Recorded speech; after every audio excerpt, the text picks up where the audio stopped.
Bapak-bapak, ibu yang dimuliakan Allah, saya ingatkan lagi bagaimana tahun 1986 Partai Komunis Cina mengadakan kongres di Beijing. Isinya apa? Ada 3 hambatan Cina ketika melakukan penetrasi ke Indonesia.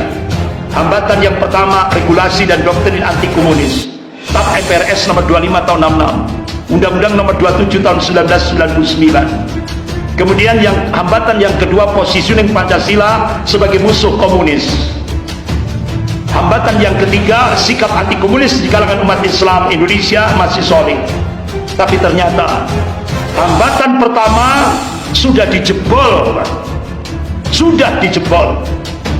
yaitu prosesnya begitu rinci sekali. Bahkan sosialisasinya benar-benar kita nggak sadar. Itu sosialisasinya itu sejak tahun 2012, 2013, 2015, puncaknya 2016 muncullah keputusan Presiden nomor 24 tahun 2016 tentang hari lahir Pancasila, yaitu tanggal 1 Juni sebagai hari lahir Pancasila. Padahal 1 Juni itu Pancasila versi pribadi Soekarno, bukan konstitusi negara. Hari lahir Pancasila yang sesuai dengan konstitusi negara itu 18 Agustus 1945.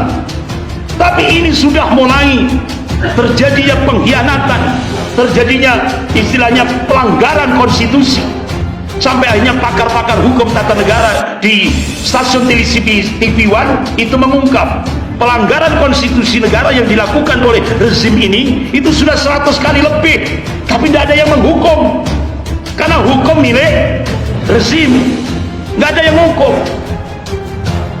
Oleh karena itu akhirnya Pangdam Siliwangi, yaitu Bapak Jenderal Kunto. Pak Jenderal Kunto itu kan putranya Pak Jenderal Tri Sutrisno, dia jadi Pangdam Siliwangi. Rezim ini melakukan pelanggaran konstitusi sudah 100 kali lebih, dicoba-coba.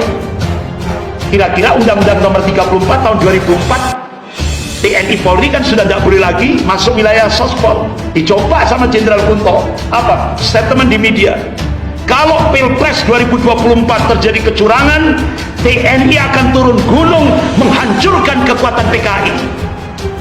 Langsung 1 minggu langsung dicopot dari jabatannya jadi Pangdam Siliwangi. Berarti kalau TNI melakukan pelanggaran tadi langsung dieksekusi. Tapi kalau rezim melakukan pelanggaran sampai 100 kali, tidak ada eksekusi karena hukum milik rezim. Makanya Indonesia sekarang bukan negara Rekstag, bukan negara hukum, tapi negara maksad, negara kekuasaan. Ini coba akhirnya gayung bersambut setelah muncul keputusan Presiden nomor 24 tentang 2016 tentang kelahiran 1 Juni Pancasila, muncul lagi peraturan Presiden nomor 7 tahun 2018 tentang BPIP, yang tadinya HIP yaitu dirubah jadi BPIP, esengnya saja. Padahal rancangan undang-undang HIP itu benar-benar di situ manifesto komunis, Pak. Indonesia akan dijadikan negara komunis. Tidak tahunya setelah dari DPR diserahkan pada pemerintah, pemerintahnya ganti casingnya saja, HIP diganti BPIP, substansinya sama, tidak ada perubahan. Akhirnya muncul Undang-Undang nomor 11 tahun 2019 tentang sistem nasional. Jadi ternyata sistem kehidupan berbangsa dan bernegara tidak lagi berlandasan ketuhanan yang Maha Esa, yang selama ini berdasarkan ketuhanan yang Maha Esa. Sekarang landasannya iptek, benar-benar kita dibuat sekuler. Kalau Indonesia berhasil menjadi negara sekuler, itu entry point, pintu masuk kebangkitan komunis di Indonesia. Ini yang tidak kita, yang banyak tidak dihiraukan oleh kaum muslimin. Bahkan sampai akhirnya kesimpulannya rancangan undang-undang HIP yang sekarang dirubah jadi BPIP, ternyata kalau dulu Pancasila sebagai sumber hukum, sekarang berubah, yang segala sumber hukum itu presiden, bukan lagi Pancasila. Ini yang terjadi, bapak-bapak, ibu yang dimuliakan Allah. Makanya sekarang presiden punya kekuatan power yang menyeluruh. Jadi istilah cawe-cawe itu ini sudah diundangkan, tidak ada yang berani bukan. Sehingga sekarang TNI Polri, jadi semua tatanan yang dulu itu sudah bagus, sistemnya sudah bagus, dirusak, diobrak-abrik. Kenapa? Karena pemegang kekuasaan tidak lagi Pancasila, tapi presiden lewat rancangan undang-undang BPIP.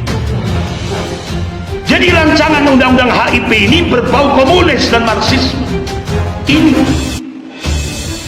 bahkan sekarang idealisme PKI menyusup di kalangan parlemen, di DPR RI.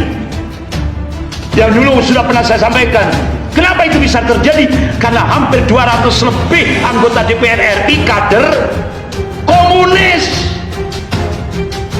Kenapa ini bisa terjadi? Karena umat Islam yang mayoritas ini buta politik. Artinya apa, Pak?